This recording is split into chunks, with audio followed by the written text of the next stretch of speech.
This journey is about, the journey is all about you. It's not about what your faith is. Journey is about who you are, what you are. Where have you come from? Where are you going? Journey is about understanding you yourself. And in that journey, first you need to understand that what is this world about?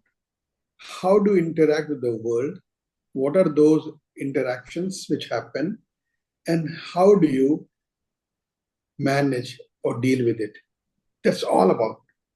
If you know how to deal with the world in a manner which helps you in staying calm, quiet, poised, happy, then you have achieved what are you here for. But if you are here and constantly struggling with the world, then you are not at peace. The ultimate object of any human being is to be happy. What else we are here for? If we are happy, if we are blissful, then that's the purpose of life. We do everything in life to be happy, isn't it? We are constantly trying to do things which keeps us happy and satiated. Though that is what we expect, that's what we do, that's what we want to achieve. हम सब चाहते हैं कि हम सब खुश रहें. Happiness is our biggest goal. But that happiness eludes us. That happiness misses us by miles. We are happy, unhappy, unhappy, happy, happy, unhappy, happy, unhappy, unhappy, unhappy, unhappy, unhappy, happy, unhappy. The happiness and sorrow, they keep on chasing us all over the place. Most of the time, almost always, we blame the world. That if this could be there, I would have been happy. If this had happened to me, I would have been happy. अगर हमसे वो ऐसे बात करता तो मैं खुश रहता. अगर मुझे ये मिल जाता तो मैं बहुत खुश रहता. मुझे ये नहीं मिला इसलिए मैं नाराज हूं या दुखी हूं. We have constantly tried to find flaws outside us. हमें दुनिया में हजार खराबियां दिखाई पड़ती हैं क्योंकि हमें अपने बारे में कुछ नहीं पता है. हम जानते भी नहीं अपने बारे में. सो कोई भी शुरुआत, कहीं भी कुछ भी शुरू करना हो, if we have to start anything, if we know who are we और where we are starting from. आपको 100 किलोमीटर जाना है, अगर आपको पता है कहाँ से शुरू कर रहे हैं, if you know your starting point, you can plan your journey. Similarly, if you know about yourself, you can deal with the world more efficiently. So this is the entire thing is about what we will be talking in a couple of classes, and I have shared that book with you. If you have the book, fine. Otherwise, Dr. Satyendra will make sure that you get the book in different ways.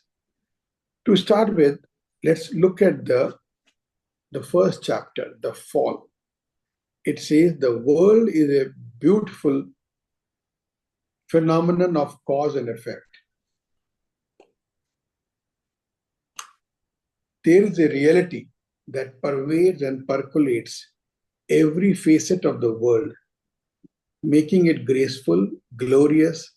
Objects and beings have been orchestrated to bring about the melody of life, a heaven upon earth. This book is written by Swami Parthasarathy, who is still alive. He is 97-year-old, lives near Pune. He wrote this book many, many years back, The Fall of Human Intellect. We will go through this book step by step and try to understand. He says, world is a beautiful phenomenon of cause and effect.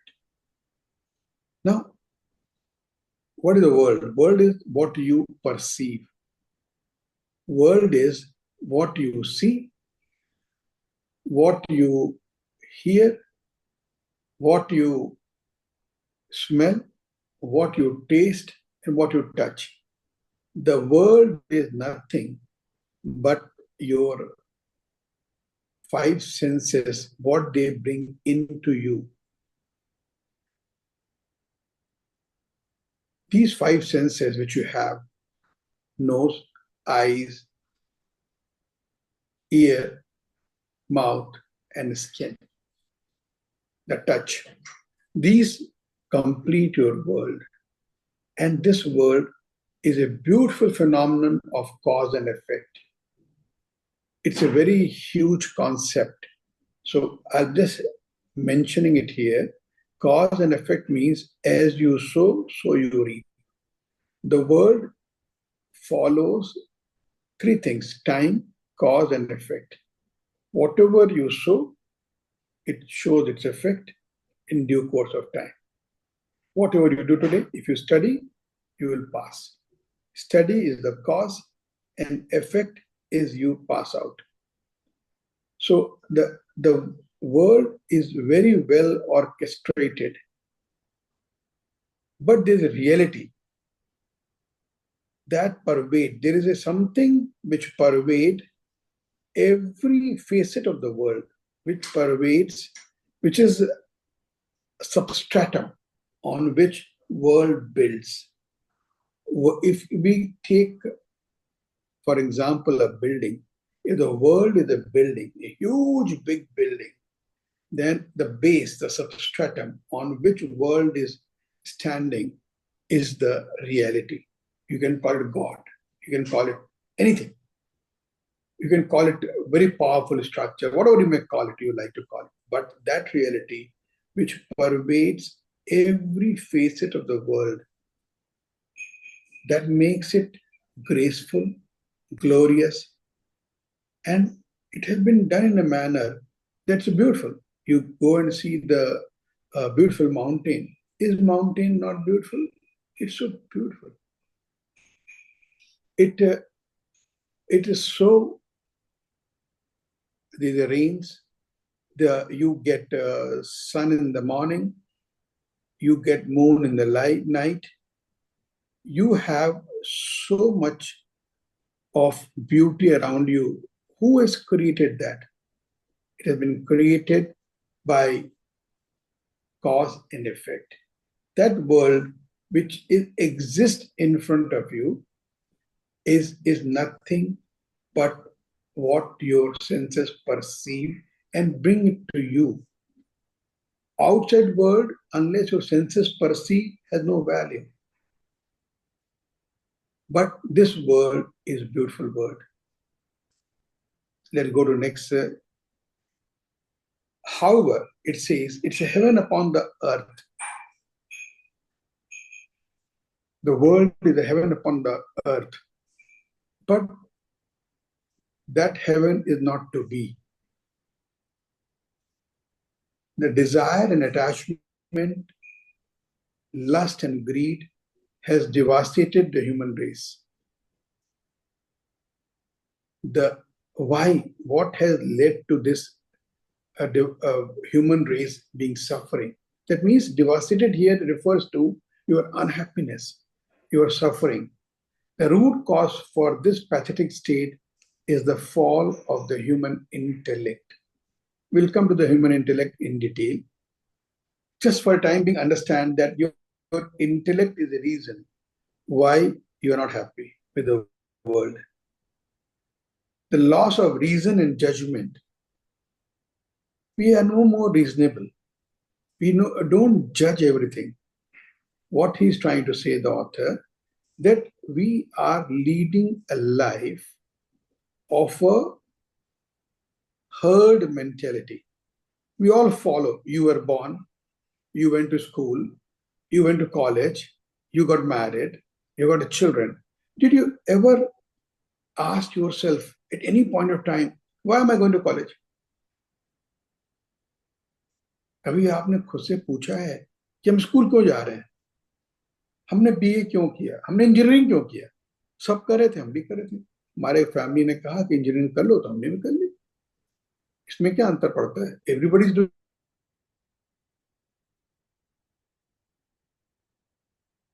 Getting married, did you think about it? Everybody getting married, so I also got married. You have led, not when I say you, I'm not talking about you as an individual, I'm talking about you as a human race. Here, author says that very few of us used our logic. Most of us live by herd mentality.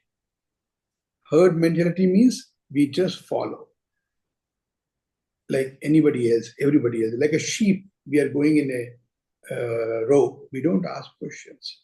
We don't ask anybody that ourselves, why are you doing this? Others ask ourselves, why am I doing it? We just live life following what everybody else is doing. And that is the reason, because we're not using our intellect, we're not using our logic, we're not using our questioning ability. We have converted a world which was a heaven into hell. We all suffer very quietly, very openly, very individually. We suffer as a group, we suffer as a gender, just because we are not able to use our faculties. We are not able to judge things correctly. We just live by following what everybody else is doing. Now, what third paragraph says, a world of peace and bliss has now been transformed into a world of strife and struggle. The joy and happiness within human beings has turned into sorrow and misery. Very interesting concepts, very interesting lines. Let me explain to you. The world which is outside, how do you perceive it? Through your eyes, through your nose, through your tongue, through your ear and your skin. So the word enters in you. Word enters in you. Though you see world outside, but it is truly inside you.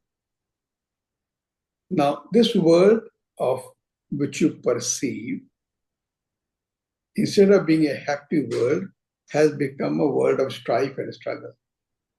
That means somewhere in your perception, somewhere the acceptance of the world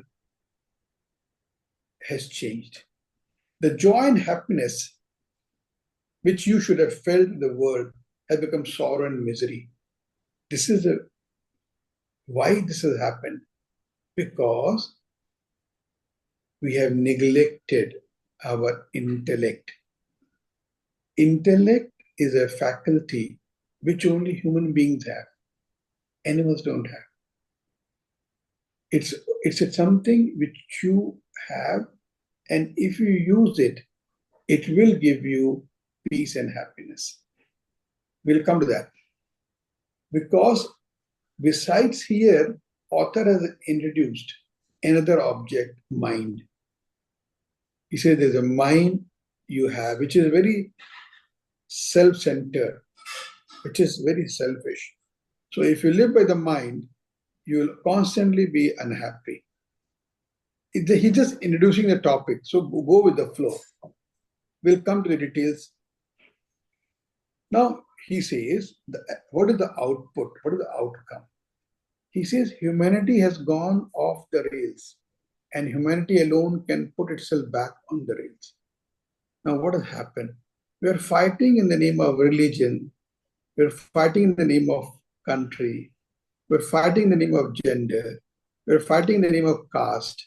We're fighting in the name of language. We're fighting in the name of food. We're fighting in the name of where I live. And you are a South Indian, I'm North Indian, and West Indian, East Indian. We are South Asian countries. You are a Western country. We are fighting on grounds which are so unnecessary.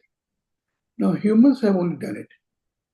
You are, he says, you are the architect of your fortune. You are the architect of your misfortune. Both what is happening to you, the good and bad, you are the architect. World is not the world is world. World will pass by. People will be as they are. Nobody is going to change. You, as a human being, as a smart human being, as a logical human being, as a motivated human being, you can make your fortune or you can make your misfortune. It is entirely in your hand. And how to do that is what this chapter, this particular book is all about. You make yourself, you mar yourself. The responsibility of redeeming the world, therefore, falls entirely on human beings. Today, two countries are fighting very openly. God knows why. So it is up to you. You start fight, you can only stop it.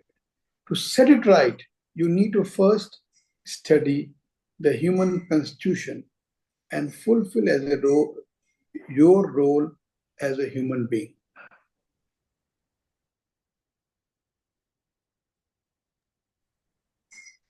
To set it right, you need to first study the human constitution. That means your constitution.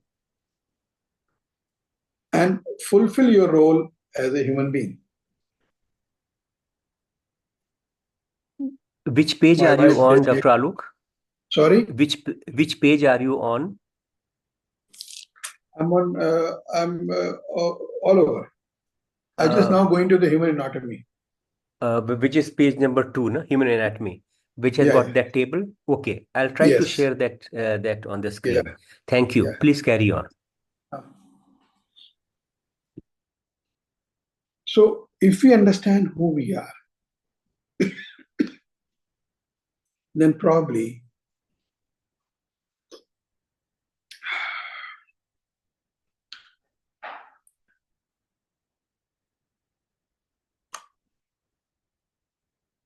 now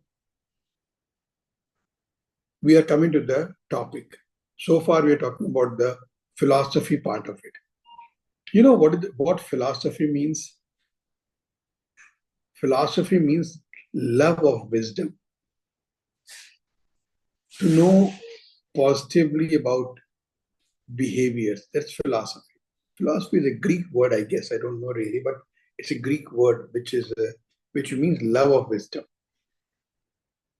The knowledge, love of knowledge, love of positive knowledge. There could be negative knowledge also.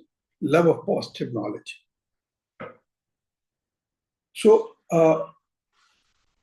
now human being, us, are composed of two things, spirit and matter.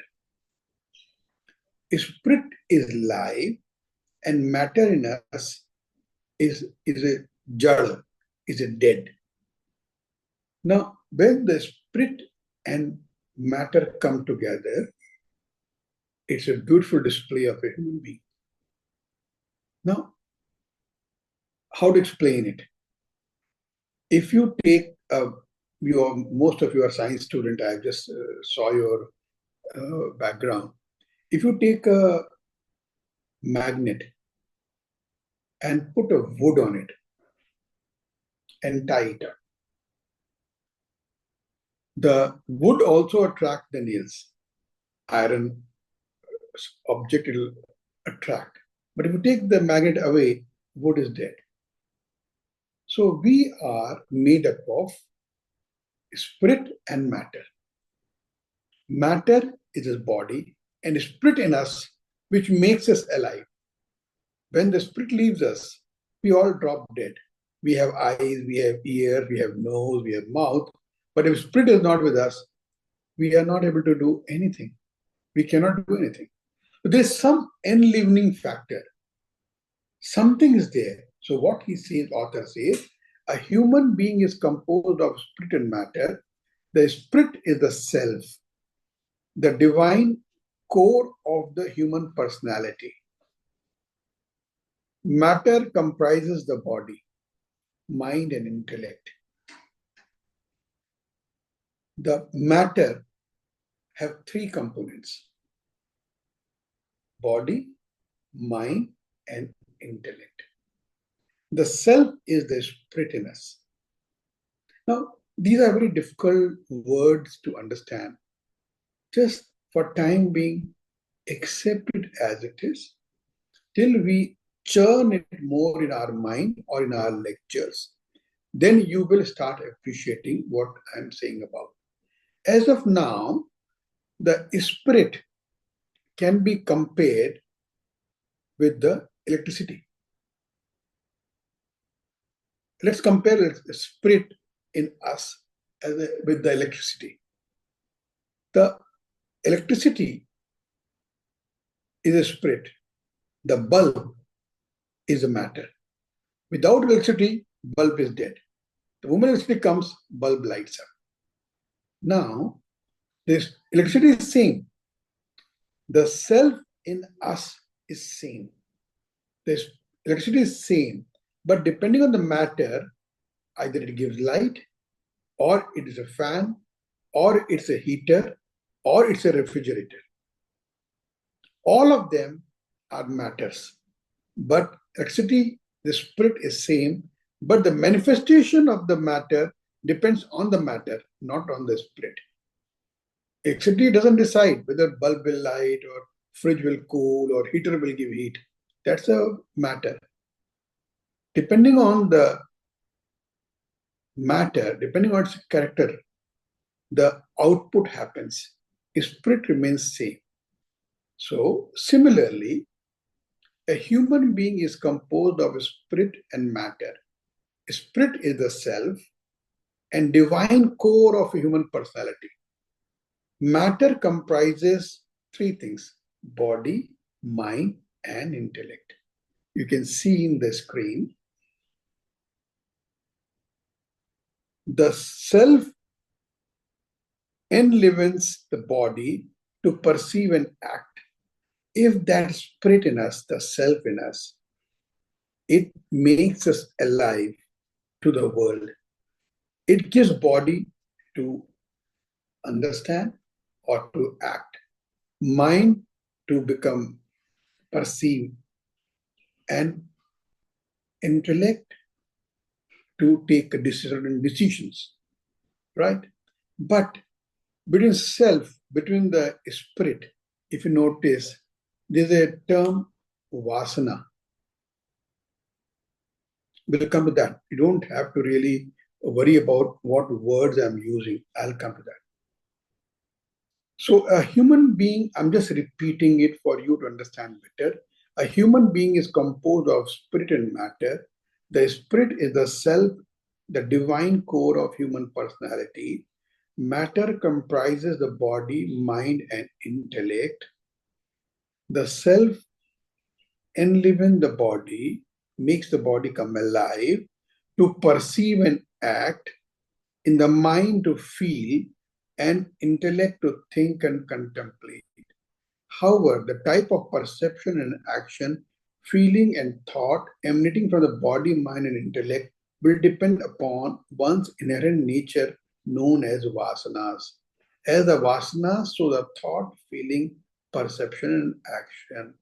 As I told you earlier, electricity is same, but what happens to the output from a matter depends on its character.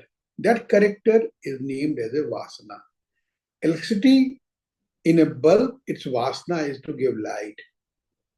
In a refrigerator, the electricity in a refrigerator vasana is to cool it down. The vasana of a heater is to give a heat. Electricity is common. बिजली कहीं नहीं गई, वो वही है, लेकिन उसका जो है आउटपुट मैटर के हिसाब से अलग अलग है. So the spirit in us, spirit in all of us, the entire world, every animal, every human being, every dust, every particle has the same spirit, same self.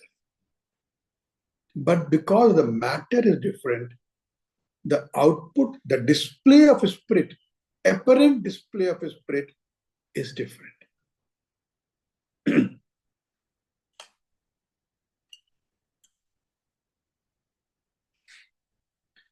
So let's come to now let's take each example. Self, the spirit in you based on your vasana. Now, what is that vasana? Vasana in literature is a kind of frozen smell. That's what vasana is all about. In Hindi or in Sanskrit, the vasana is your embedded character in you. And that vasana is a frozen smell. That's a characteristic meaning of Sanskrit word.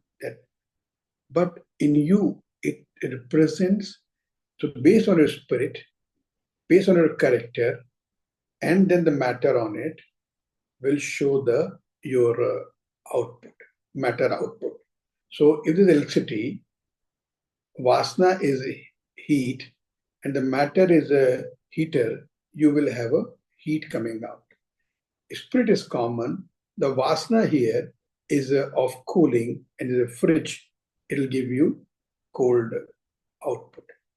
Similarly, in human being, based on his vasanas, your body and mind and intellect perform. Now, Satyen, if you can have the diagram again, please. Yes.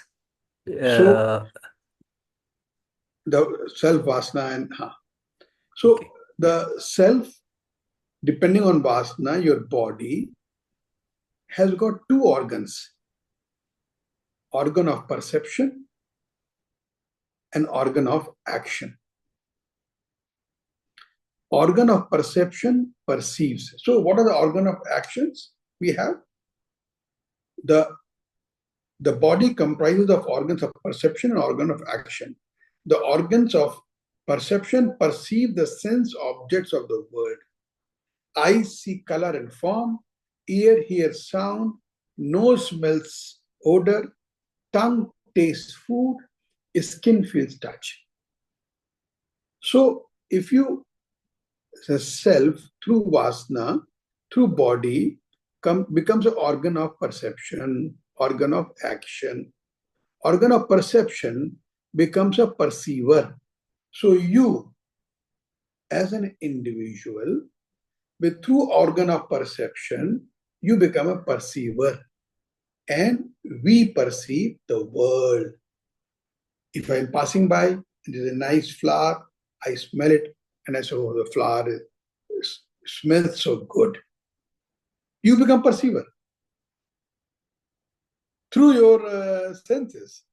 So you are perceiving the entire world through your senses. And as you perceive, you also have organ of action. What are the organs of action? Organs of actions are your speech, your hand, your legs, your genitals, and your excretory organs. They are actions. So you perceive and you act. Organs of actions makes you an actor. You are acting based on your perception and based on your organ of action. Like, let's take an example. To define a little bit more about vasana and perception and action. You must be getting the newspaper in the morning. Those who have sports vasanas, those who have a leaning towards sports, they don't open the page from the front. They open from the rear because sports section is in the end. So they open from the sports section and read the sports first. They say that when they read the sports section and they say that today there is a cricket match happening in Chandigarh Stadium. The moment you read that, you perceive, oh, there's a match today, your organ of action immediately wants to buy a ticket and go and watch the match. So based on your vasana, today you perceived the match and action, you went and saw the match. The one who does not have a sports vasana, who does not have leaning towards sports, whose character is not linked to sports, he will open the page, the cricket match, he'll turn it quickly. What cricket match? It's a waste of time. The same cricket match came in the paper. Two people acted differently. Why? Depending on their own internal thought process. That's a vasana. That's your character. Those who are news-based, they wake up in the morning, they first go on the news. They say, what is the news today? The bad news, the better off they are. Oh, this happened. Nowadays, from last couple of days, everybody is reading about how the Mukesh Ambani got his family child married. Entire drama was happening there. Who all came, who all did not come, who all were present. So depending on, I was told yesterday evening by somebody that Mukesh Ambani's son got married. I said, really?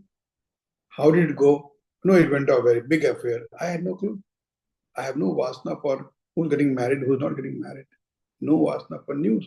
But for people who lived that life, they for 7 days, they were only going about it. And they kept on telling me what happened and how somebody wore what jewelry and all that. They're so much interested. So what is happening in your world? Here, author is trying to tell you that there's a world outside which is very beautiful, well orchestrated. Every time the rains arrive dot on time. You get your oxygen without paying for it. The heaven pours tons and tons of water on you every rainy season. And you have everything beautiful going on. But you're still, instead of enjoying all that, you are suffering. You are sad. You are not as happy. Now, the reason is not outside. Author is saying reason is inside you. You need to understand that what is going on in you. Now, just a small example I gave you about cricket match. That when you open the paper, depending on your vasana, you will enjoy the cricket match or you will not go to cricket match. Same thing like we have body, we also have two subtle elements, mind and intellect. Now, what is mind? He says, within the body, so let's go through the paragraph again, repeat the paragraph. The body comprises the organs of perception and organs of action. The organs of perception perceive the sense objects of the world. Eyes see color and form, ears hear sound, nose smells odor, tongue tastes food, skin feels touch. The self functioning through the organs of perception becomes a perceiver, perceiving the sense objects of the world. That makes up one part of physical personality. So physical personality is two parts. The one perceiving, the other part is the actor, is the action. Created by self functioning through the organs of action, the actor executes action. The actor and the perceiver together form the physical personality. So the body, organ of perception, organ of action is your physical personality. Now he moves on. Within the body lie two wondrous equipment known as the mind and the intellect. The mind is composed of feelings. Now, what is mind? And what is intellect? We'll talk about it now. Mind is composed of feeling, emotions, dislikes, likes and dislikes. Your mind is very emotional. Everybody is born with a mind. Even a child who's 3 months old has a mind. He likes the milk or doesn't like the milk. If mother picks up, he's very happy. If somebody else, stranger picks up, he starts crying. That's a mind. Why is he crying? He doesn't like it. He only likes mother's touch. He only likes his sisters who play with him. He only likes his brother who's playing with him. He doesn't like stranger coming in. Who taught him?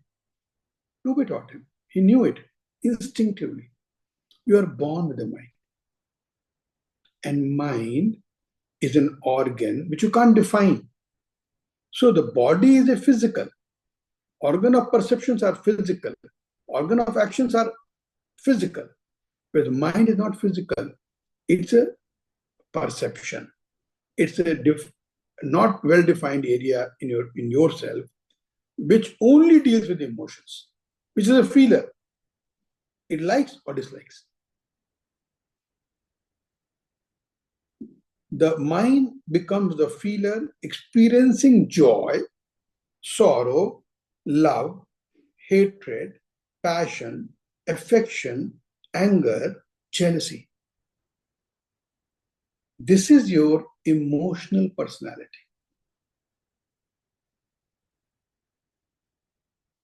This defines you. I'm sure many of you may be saying, I'm a very emotional person. Who made you emotional? How did you become emotional? By exercising your mind repeatedly. If you had not exercised your mind repeatedly, you wouldn't have been emotional. Somebody will say that, no, I'm very realistic. Because he doesn't get swayed by emotion so easily. He let his mind not get swayed by the emotions. So he's not emotional. He's realistic. Whatever you are, whatever emotions you feel, it is through the mind. Mind is the feeler. He's the acceptance of all the emotions happening to you. Could be joy, could be sorrow, could be love, could be hatred, could be passion, affection, anger, jealousy. Whatever emotions you can think of, the mind is the where it all rests, where it all settles down. Now, third and most important equipment in a human is the intellect. Now, we are on the third topic and the main topic of this book. What is intellect? And how is it different from mind? Body is a physical entity. Mind and intellect are not physical. They are non-physical. They are something that is present in you. We call it sukshma. We call it subtle bodies. The body is a physical body. Mind and intellect is a subtle body. They are not visible. They are invisible, but they are very active. Now, what is intellect?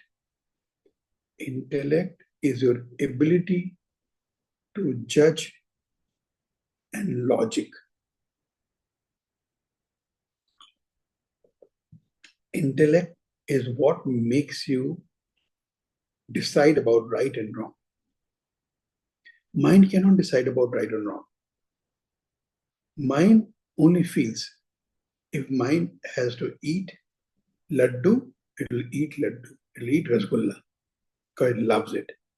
But intellect will tell you you are a diabetic. You can't eat rasgulla.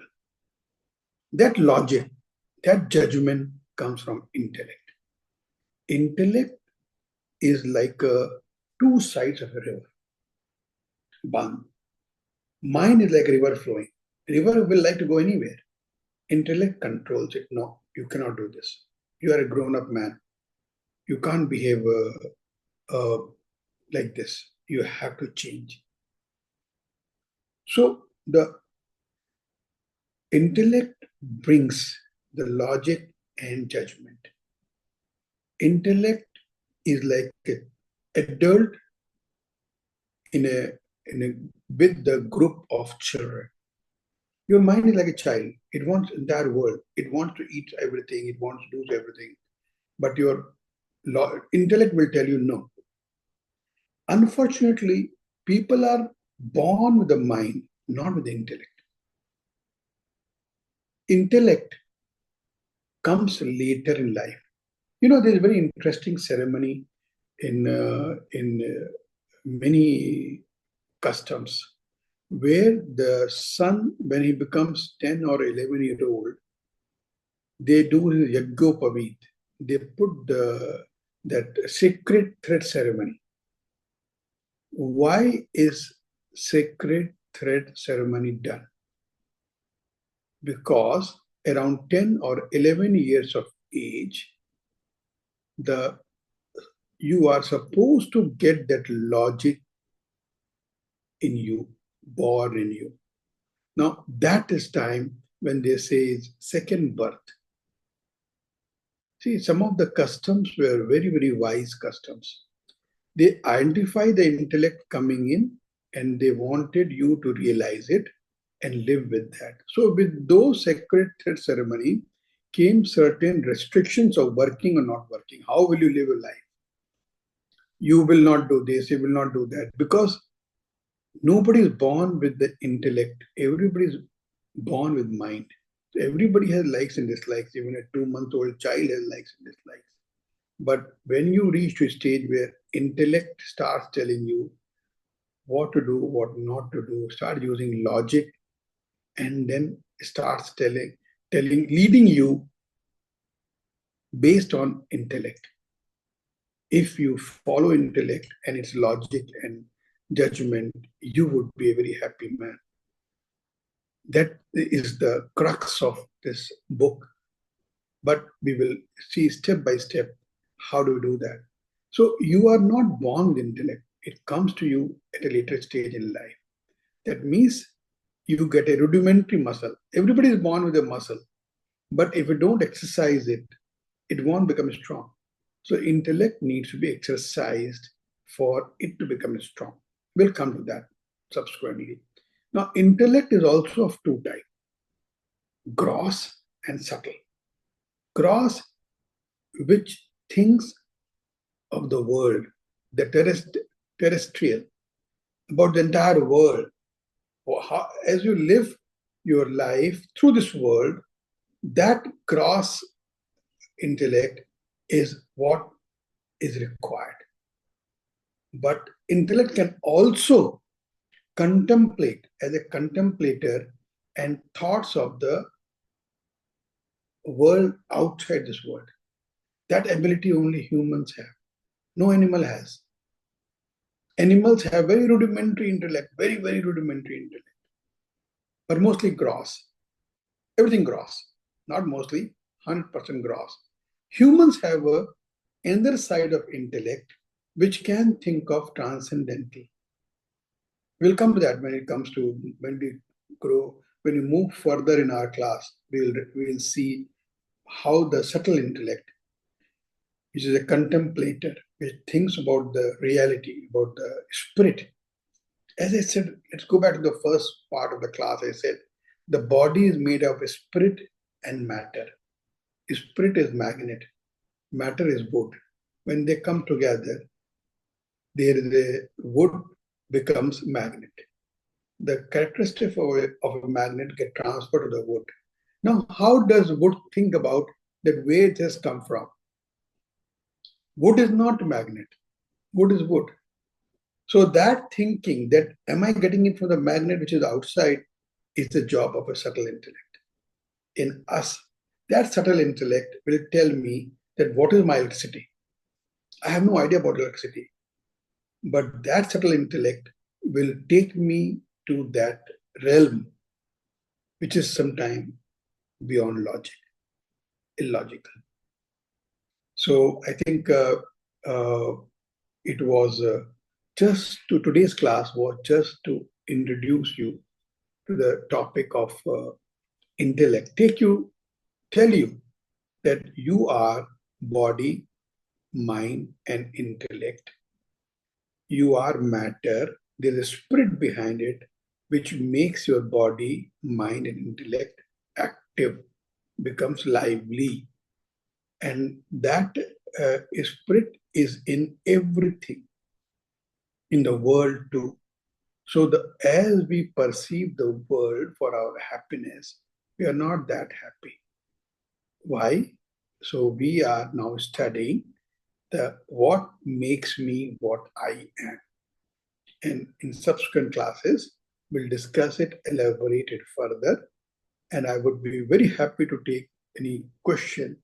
So, Satyen, if you can, if there are any questions, I would be happy to answer.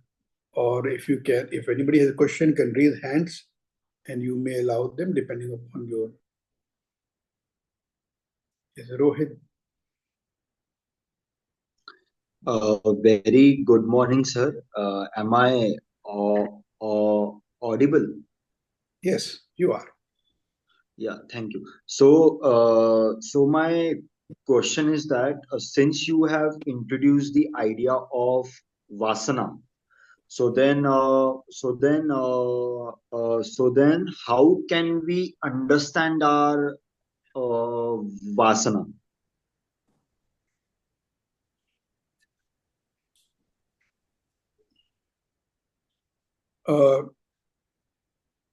You will be able to understand your vasana by seeing the pattern in your life. It's a much more complicated topic to take up at such initial stages. But let me tell you that you see the pattern in your life.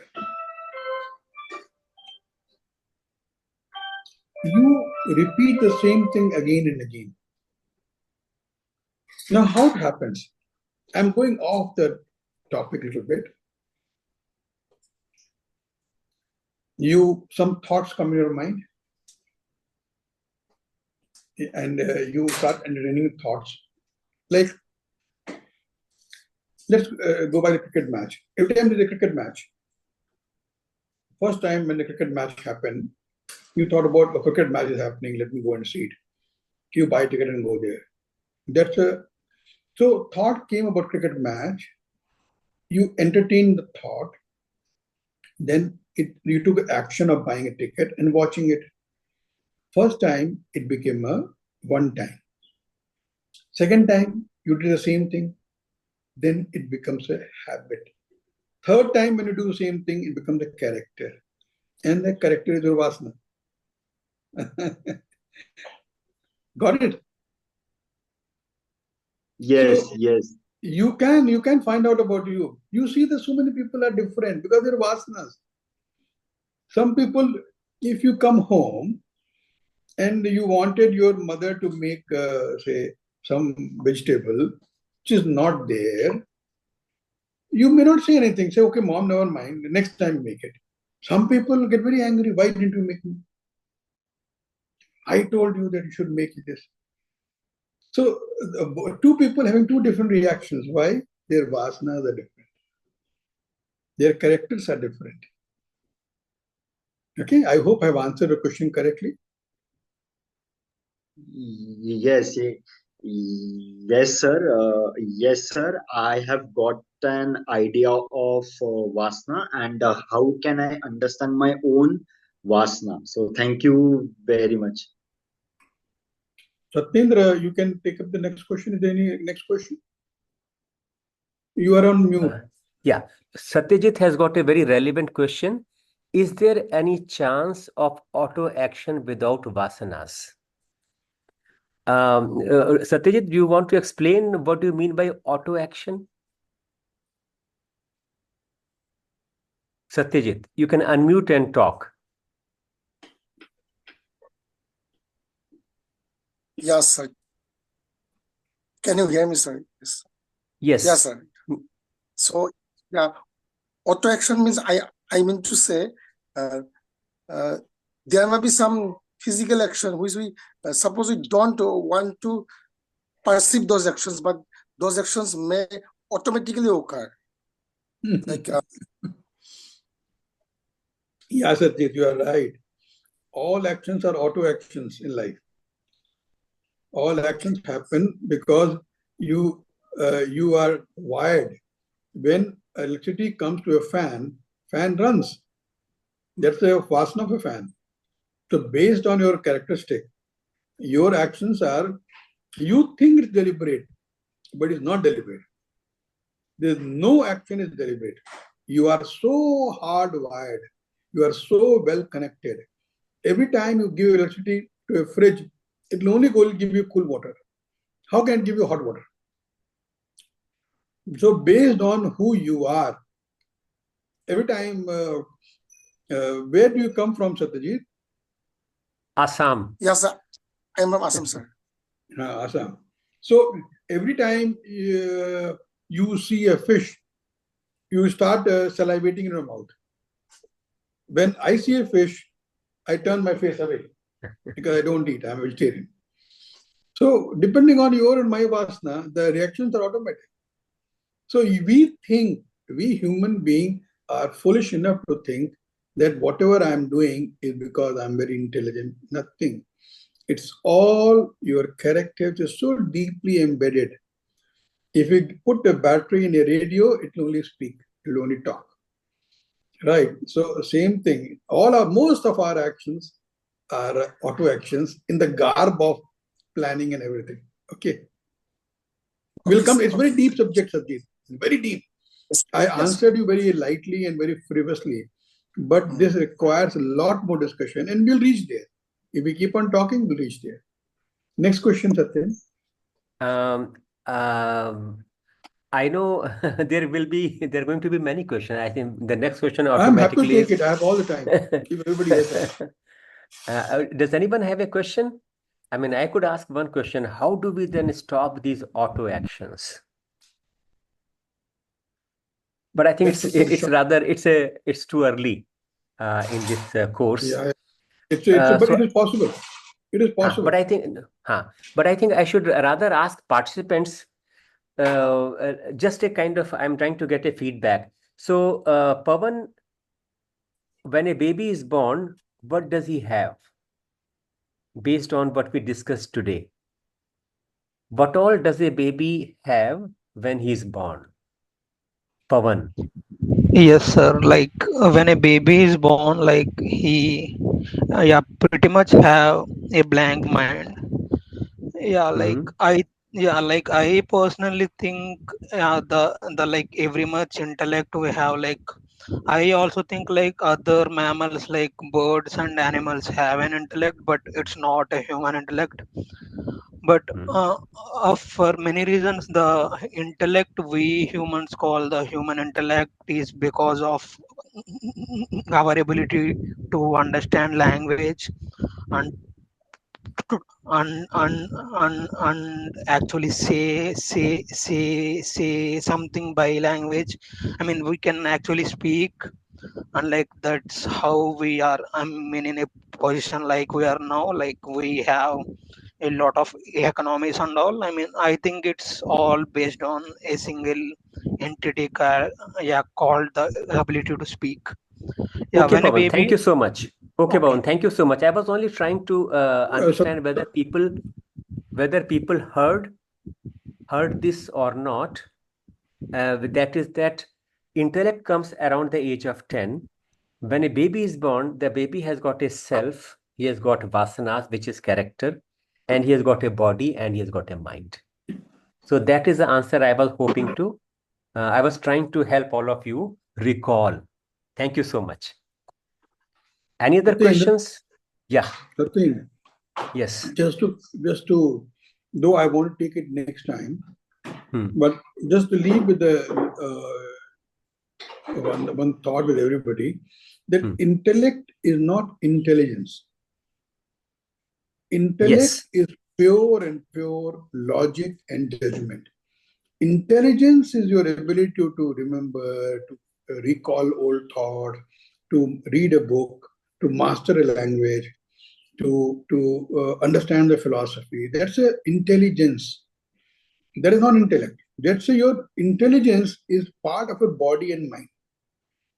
Your ability to store information. What is intelligence? That if you have read a table and I give you a calculation, You do it and give it to me. 20 into 2000, you calculate in a second. That's intelligence. Ability to read, understand, and recite when required is intelligence. Intellect is pure objective. Intellect is your ability to see through all this and tell you right, wrong. That is intellect. So intellect is a pure human character. It is not a character of animal or plant or trees or anything. It's a pure only human being. Human beings are the only one who are born with intellect. The animals are not born with intellect. Very rudimentary, gross intellect they may have. They recognize they will not bite their master because master feeds. That level of intellect they have, but they have nothing else. Only humans who are born with intellect and who can develop it. So we must differentiate between intelligence and intellect. They are two different entities. Thank you. Thank you, Alok. Thank you so much. I think we should also wind up now because it's almost like 7 a.m. And I don't want anyone to suffer from the overdose on the day one. So far, it has been really very good. Thank you so much, Alok, for a very clear explanation of these basic ideas, which we take for granted. And I also want to thank all the participants for being with us here today and participating in this class. And I know it's going to become more and more fun. Yes. My last statement of the day, that the entire human race can do a lot better if they just think about what is going on in their mind and what they have learned. If you have learned today something, just keep on thinking about it even 2 minutes in the day. Today, when you sleep, go through this class in your mind. Once you go to this class, it gets deeper into your system, and eventually, by tomorrow when you wake up, your attention will be more. So, they are known as manana. You have heard me, Shravana. Now, manana, you go about it, recapitulate. And when you recapitulate, you tend to capture more. Okay? Okay. Thank you.